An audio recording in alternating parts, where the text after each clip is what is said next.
B Basavalingappa ಎಂಬ ಹೆಸರೇ ಒಂದು ಚೇತನ ಶಕ್ತಿ.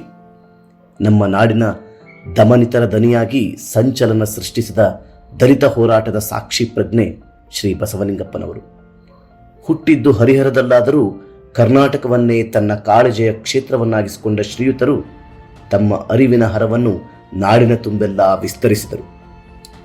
ಬಸವಲಿಂಗಪ್ಪನವರಲ್ಲಿ ಓದು ಮತ್ತು ಪ್ರಜ್ಞಾವಂತಿಕೆಯನ್ನು ಪ್ರಾಥಮಿಕವಾಗಿ ತುಂಬಿದವರು ಅವರ ದೊಡ್ಡಪ್ಪ ಹರಿಹರಪ್ಪನವರು.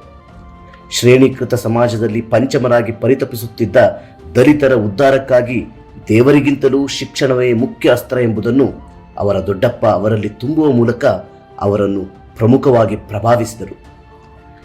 ಎಲ್ಲರಿಗೂ ಬ್ರಹ್ಮ, ವಿಷ್ಣು, ಮಹೇಶ್ವರರು ಮಹಾನ್ ದೇವರುಗಳಾದರೆ ಬಸವಲಿಂಗಪ್ಪನವರ ದೇವರುಗಳು ಬುದ್ಧ, ಬಸವ ಮತ್ತು ಬಾಬಾ ಸಾಹೇಬ್ ಅಂಬೇಡ್ಕರರು. ಬದುಕಿನುದ್ದಕ್ಕೂ ಬಾಬಾ ಸಾಹೇಬರ ಪ್ರಖರ ವಿಚಾರಧಾರೆಗಳನ್ನು ಪ್ರಜ್ಞಾಪೂರ್ವಕವಾಗಿ ಪ್ರತಿಪಾದಿಸುತ್ತಾ ಬಂದ ಬಸವಲಿಂಗಪ್ಪನವರನ್ನು ಕನ್ನಡ ನಾಡು ಕಂಡ ಅಭಿನವ ಅಂಬೇಡ್ಕರರೆಂದರೆ ಅತಿಶಯೋಕ್ತಿಯೇನಲ್ಲ. ಸ್ವಾತಂತ್ರ್ಯೋತ್ತರದ ಮೊದಲ ದಶಕದಲ್ಲಿ ದಲಿತ ಸಮುದಾಯದಲ್ಲಿದ್ದ ರಾಜಕೀಯ ಅಜ್ಞಾನ ಮತ್ತು ನಿರ್ವಾತವನ್ನು ತೊಡೆದು ಹಾಕಲು ರಾಜಕಾರಣಕ್ಕೆ ಧುಮುಕಿದ ಬಸವಲಿಂಗಪ್ಪನವರು 1950ರಲ್ಲಿ ಬೆಂಗಳೂರು ನಗರಸಭೆ ಸದಸ್ಯರಾಗಿ, ನಂತರ 1957ರಿಂದ ಒಟ್ಟು 5 ಬಾರಿ ಶಾಸಕರಾಗಿ, ಆನಂತರ ಶ್ರೀ ಬಿ ಡಿ ಜತ್ತಿಯವರ ಮಂತ್ರಿಮಂಡಲದಲ್ಲಿ ಗೃಹ ಮಂತ್ರಿಯಾಗಿ, ತರುವಾಯ ಶ್ರೀ ದೇವರಾಜ ಅರಸುರವರ ಸಚಿವ ಸಂಪುಟದಲ್ಲಿ ಪೌರಾಡಳಿತ ಸಚಿವರಾಗಿ, ಶ್ರೀ ವೀರೇಂದ್ರ ಪಾಟೀಲ್ ಮತ್ತು ಶ್ರೀ ಬಂಗಾರಪ್ಪನವರ ಮಂತ್ರಿಮಂಡಲದಲ್ಲಿ ಮಂತ್ರಿಯಾಗಿ, ಶೋಷಿತರ ಪರ ವಿಧಾನಸೌಧದಲ್ಲಿ ಹೋರಾಟದ ಹೆಜ್ಜೆಗುರುತುಗಳನ್ನು ಮೂಡಿಸಿದ ದಮನಿತರ ಧೀಮಂತ ಹಾಗೂ ದಲಿತ ಧುರೀಣರವರು. ಗೃಹ ಖಾತೆ, ಪೌರಾಡಳಿತ ಮತ್ತು ವಸತಿ, ಕಂದಾಯ, ಗ್ರಾಮೀಣಾಭಿವೃದ್ಧಿ ಹಾಗೂ ಪರಿಸರ, ವಿಜ್ಞಾನ ಮತ್ತು ತಂತ್ರಜ್ಞಾನ ಇಲಾಖೆಗಳ ಸಚಿವರಾಗಿ ಬಸವಲಿಂಗಪ್ಪನವರು ಕೈಗೊಂಡ ಕ್ರಾಂತಿಕಾರಕ ಕ್ರಮಗಳು ಹಲವಾರು. ಅವುಗಳಲ್ಲಿ ಪ್ರಮುಖವೆಂದರೆ ತಲತಲಾಂತರಗಳಿಂದ ಇದ್ದ ಮಲಹೊರುವ ಅನಿಷ್ಟ ಪದ್ಧತಿಯನ್ನು ಕಾಯ್ದೆಯ ಮೂಲಕ ರಾಜ್ಯದಲ್ಲಿ ನಿಷೇಧಿಸಿದ ಮತ್ತು ಪೌರಕಾರ್ಮಿಕ ಎಂಬ ಪದನಾಮವನ್ನು ಪರಿಭಾಷಿಸಿದ ಮೊಟ್ಟ ಮೊದಲ ಪ್ರಜ್ಞಾವಂತ ರಾಜಕಾರಣಿ. ಶೋಷಿತ ಸಮುದಾಯದ ಸಂರಕ್ಷಣೆಗಾಗಿ ದಲಿತರಿಗೆ ಭೂ ಹಂಚಿಕೆ ಮಾಡುವ PTCL ಕಾಯ್ದೆಯನ್ನು ಜಾರಿಗೊಳಿಸಿದ ಕೀರ್ತಿ ಶ್ರೀಯುತರಿಗೆ ಸಲ್ಲುತ್ತದೆ. ಅದಲ್ಲದೆ ಗೇಣಿದಾರರನ್ನು ಭೂಮಾಲೀಕರನ್ನಾಗಿ ಮಾಡಿದ ಮಹಾನ್ ಧೀಮಂತ. ದೇವದಾಸಿ ಪದ್ಧತಿಯನ್ನು ನಿಷೇಧಿಸಲು ಕಾನೂನನ್ನು ಜಾರಿಗೊಳಿಸಿದ ಅವತಾರ ಪುರುಷ. ಶ್ರೀ ಬಸವಲಿಂಗಪ್ಪನವರು ಭೂಸಾ ಬಂಡಾಯದ ಮೂಲಕ ಸಂಪ್ರದಾಯವಾದಿಗಳ ಮತ್ತು ಪಟ್ಟಭದ್ರರ ವ್ಯವಸ್ಥಿತ ಕುತಂತ್ರವನ್ನೂ ಮೀರಿ ಹೋರಾಟದ ಹೆದ್ದಾರಿಗಾಗಿ ತಮ್ಮ ಸಚಿವ ಸ್ಥಾನವನ್ನು ತ್ಯಜಿಸಿದ ತ್ಯಾಗಜೀವಿಯವರು. ಆದರೆ ಅದರಿಂದಲೂ ದಲಿತ ಸಂಘರ್ಷ ಸಮಿತಿಯ ಹುಟ್ಟಿಗೆ ಕಾರಣರಾದ ನಿಜ ನಾಯಕರು.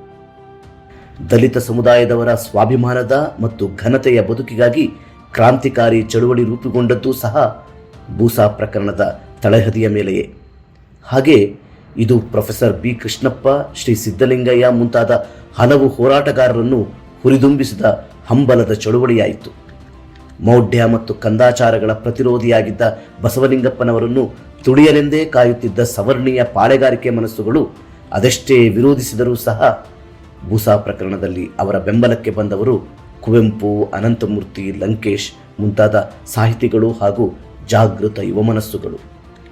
ಇಂತಹ ವಿಭಿನ್ನ ವ್ಯಕ್ತಿತ್ವದ ವಿಶಿಷ್ಟ ವಿಚಾರವಾದಿ ಶ್ರೀ ಬಸವಲಿಂಗಪ್ಪನವರು ಅಂಬೇಡ್ಕರರ ಆಶಯದಂತೆ ಅಧ್ಯಯನದ ಮೂಲಕ ಆಕರ್ಷಿತರಾಗಿ ಬೌದ್ಧ ಧರ್ಮವನ್ನು ಅಳವಡಿಸಿಕೊಂಡರು.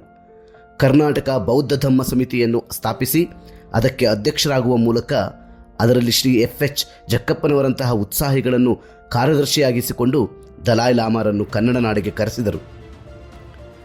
ದಲಿತ ಮತ್ತು ಶೋಷಿತ ವರ್ಗಗಳ ಶಿಕ್ಷಣಕ್ಕೆಂದೇ 1945ರಲ್ಲಿ ಅಂಬೇಡ್ಕರರು ಮುಂಬೈಯಲ್ಲಿ ಸ್ಥಾಪಿಸಿದ ಪೀಪಲ್ಸ್ ಎಜುಕೇಷನ್ ಸೊಸೈಟಿ ಸಂಸ್ಥೆಗೆ ಟ್ರಸ್ಟಿಯಾಗಿ ಸೇವೆ ಸಲ್ಲಿಸಿದ ಬಸವಲಿಂಗಪ್ಪನವರು 1955ರಲ್ಲಿ ಮೈಸೂರು ಮಹಾರಾಜರು ಬಾಬಾ ಸಾಹೇಬ್ ಅಂಬೇಡ್ಕರರಿಗೆ ಬುದ್ಧ ಧರ್ಮದ ಬೆಳವಣಿಗೆಗಾಗಿ ಬೆಂಗಳೂರಿನ ಪ್ರತಿಷ್ಠಿತ ರಾಜಮಹಲ್ ಬಡಾವಣೆಯಲ್ಲಿ ನೀಡಿದ್ದ 5 ಎಕರೆ ಭೂಮಿಯನ್ನು ನಾಗಸೇನಾ ವಿದ್ಯಾಲಯ ಮತ್ತು ಬುದ್ಧ ವಿಹಾರವನ್ನಾಗಿ ಪರಿವರ್ತಿಸಿದ ಪ್ರವರ್ತಕ ವ್ಯಕ್ತಿತ್ವ ಬಸವಲಿಂಗಪ್ಪನವರದು. ಬಾಬಾ ಸಾಹೇಬ್ ಅಂಬೇಡ್ಕರ್ ಮಾತೋಶ್ರೀ ರಮಾಬಾಯಿಯವರೊಂದಿಗೆ ಧಾರವಾಡದಲ್ಲಿ ದಲಿತರ ಶೈಕ್ಷಣಿಕ ಏಳಿಗೆಗಾಗಿ 1929ರಲ್ಲಿ ಪ್ರಾರಂಭಿಸಿದ ಶಿಕ್ಷಣ ಸಂಸ್ಥೆಯನ್ನು 1969ರಲ್ಲಿ doctor BR Ambedkar educational and charitable trust ಮೂಲಕ ಬುದ್ಧರಹಿತ ವಸತಿ ಶಾಲೆಯನ್ನಾಗಿ ರೂಪಾಂತರಿಸಿದ ಸಾರ್ಥಕ ಸಾಧಕ ಬಿ ಬಸವಲಿಂಗಪ್ಪನವರು. ಹಾಗೆಯೇ ಶಿವಮೊಗ್ಗದ ರಾಗಿಗುಡ್ಡದಲ್ಲಿ ದಲಿತ ಮತ್ತು ಹಿಂದುಳಿದ ವರ್ಗಗಳ ಹೆಣ್ಣು ಮಕ್ಕಳ ಶಿಕ್ಷಣಕ್ಕಾಗಿ ಝಾನ್ಸಿ ರಾಣಿ ಲಕ್ಷ್ಮೀಬಾಯಿ ವಿದ್ಯಾರ್ಥಿನಿಯರ ವಸತಿ ಶಾಲೆ ಸ್ಥಾಪಿಸುವ ಮೂಲಕ ಶಿಕ್ಷಣದ ಪ್ರಾಮುಖ್ಯತೆಯನ್ನು ಪ್ರಚುರಪಡಿಸಿದ ಪ್ರಾತಸ್ಮರಣೀಯರು. ಕನ್ನಡ ನಾಡು ಕಂಡ ನೈಜ ಕಳಕಳಿಯ ವರ್ಣರಂಜಿತ ವ್ಯಕ್ತಿತ್ವದ ಮತ್ತು ಜನಪರ ಕಾಳಜಿಯ ಶ್ರೀ ಬಿ ಬಸವಲಿಂಗಪ್ಪ ಎಂಬ ಮಹಾಚೇತನವು 27/12/1992 ಅಸ್ತಂಗತವಾಯಿತು. ಎಡಬಲಗಳನ್ನು ಮೀರಿ ಒಡರೊಳಗಿನ ಒಡಬಾಗ್ನಿಯಿಂದ ಕಡೆಗಣಿಸಲಾದವರ ಕಾಳಜಿಯ ಮೂಲಕ ಒಡಮೂಡಿದ ಒಡನಾಡಿ ಶ್ರೀ ಬಸವಲಿಂಗಪ್ಪನವರ ಮೌಲ್ಯಗಳೆಡೆಗಿನ ಮಹಾಮಾರ್ಗದ ಕಡೆಗೆ ನಡೆಯಬೇಕಾದ ಬದ್ಧತೆ ನಮ್ಮೆಲ್ಲರದಾಗಲಿ. ದನಿಮರೆಯದೆ ಹೋರಾಡುತ್ತಾ ದಲಿತ ದಮನಿತರ ಜಾಗೃತಿಗಾಗಿ ಅವರು ಹಚ್ಚಿಟ್ಟ ದಿವಿನಾದ ದೊಂದಿಯ ಬೆಳಕಲ್ಲಿ ನಾವೆಲ್ಲ ಸಾಗೋಣ ಎಂಬ ಆಶಯದೊಂದಿಗೆ ಶ್ರೀ ಬಸವಲಿಂಗಪ್ಪನವರ ಜನ್ಮ ಶತಮಾನೋತ್ಸವದ ಶುಭಾಶಯಗಳು ಹಾಗೂ ಸಾರ್ಥಕ ಸದಾಶಯಗಳು.